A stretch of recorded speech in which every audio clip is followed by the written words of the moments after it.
So just to pick up where we left off in the last video, we were talking about the Panopticon, this structure that Foucault identified as really kind of being, you can analyze it as sort of a microcosm of how power works in larger society. And basically what the Panopticon did was it disciplined prisoners. Like it disciplined incarcerated people so that they could, by that 360-degree view, it kind of gave, they knew that they were always being watched. And when you know that you're always kind of being watched, you will discipline your body in very particular ways. And that discipline can become normalized. It becomes part of your everyday, and you do it without even necessarily thinking about it. And when that happens, when you can kind of do it and it just kind of becomes the norm for you, then that power, that discipline has become normalized. And so one example, kind of more everyday example that I can think of as an analogy, if you've ever been like driving home from school or driving home from work, and you almost get home and you realize that you've been completely spaced out for your entire commute. Like you have not been like mentally there the entire time, but you've still managed to obey every single traffic law. You still stopped at every red light. You still took every safety precaution that you're supposed to do, even though you weren't fully cognizant of it. That's docile bodies. That's discipline. You're obeying laws and kind of following the order and following rules without even being cognizant that you're doing it. And that's what a disciplinary regime is. And it happens, and that's what's meant by consent. Not that people kind of think about it and decide that they're okay with it, but that through these sort of forces of discipline, people will kind of follow social kind of norms, social political norms. And so a disciplinary regime then involves three things. So we talked about, when you did that stoplight exercise, three kind of overall categories: the political institutions, the civil institutions, and then there was you.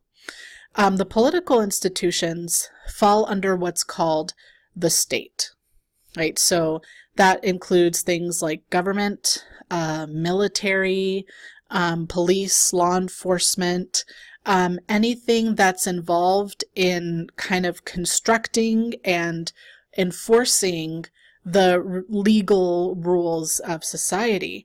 The other kind of series or set of forces is what's called civil society. So this is where we learn the rules of society, where we're kind of socialized. And so those are really kind of the other institutions that you've learned about throughout the quarter.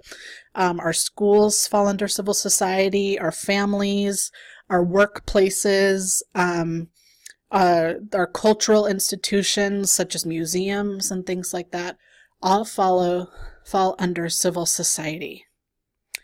And then there's you. There's the people who are kind of navigating this. And the person who's being disciplined is called the subject.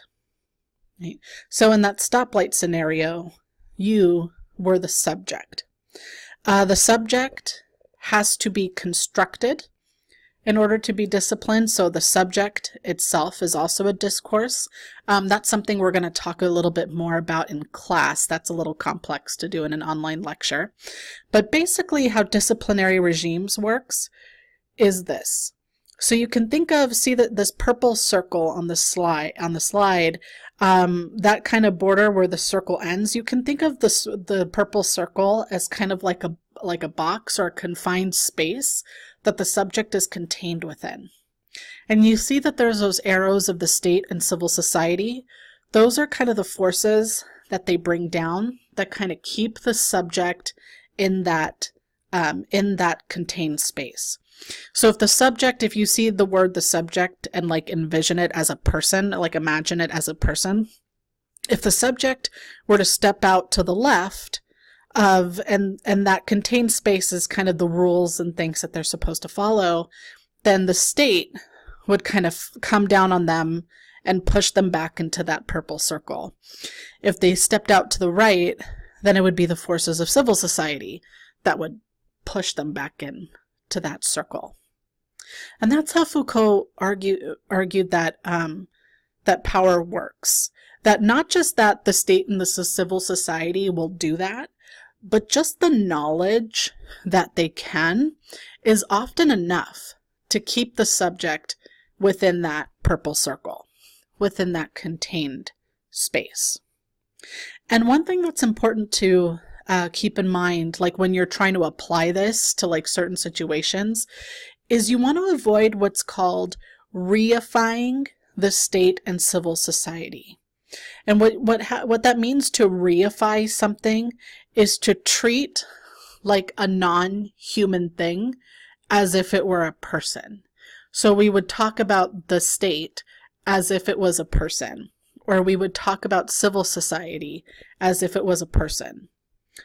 All of those things have, all of those like entities and institutions have specific actors, people within them who are the ones who are enacting those forces, right? So if you're talking like the state, and it wouldn't be enough to just say the state. You know, you might say a police officer or a politician.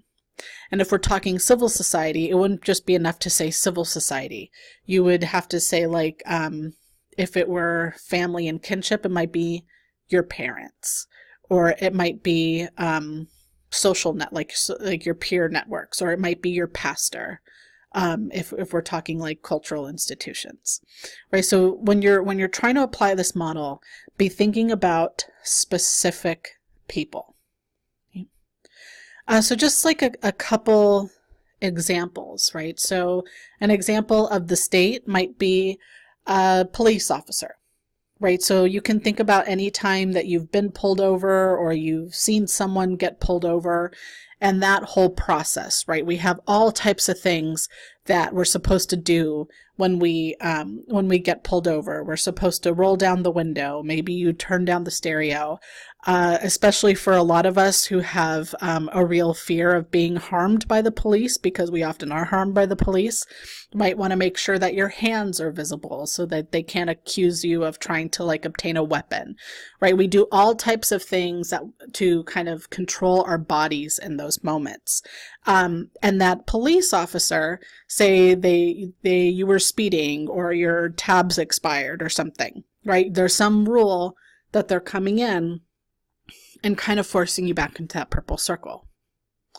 Civil society operates in a similar way, right?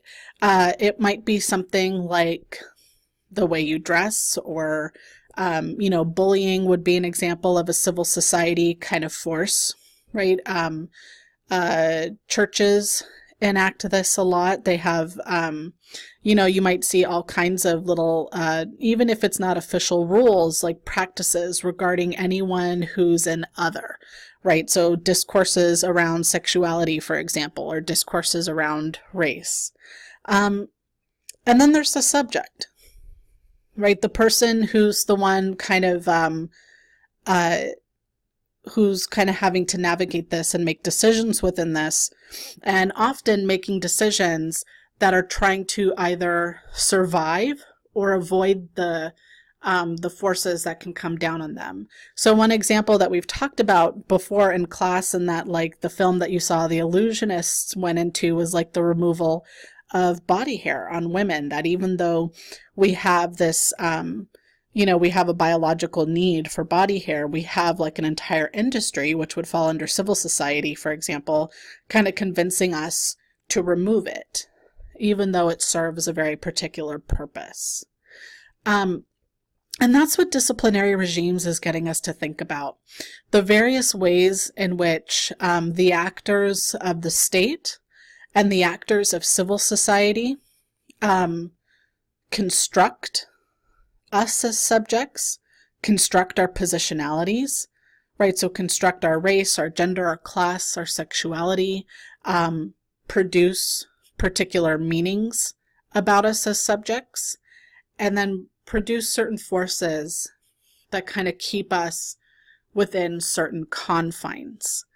And I know that I'm throwing a lot at you, and so for that reason, I think it might be helpful to go through a few kind of example scenarios to get you thinking about, well, to give you an opportunity to kind of apply some of what we've went through so far. So I'd like you to pause just for a moment here and complete exercise 7.2 to help you kind of put some of these ideas into practice.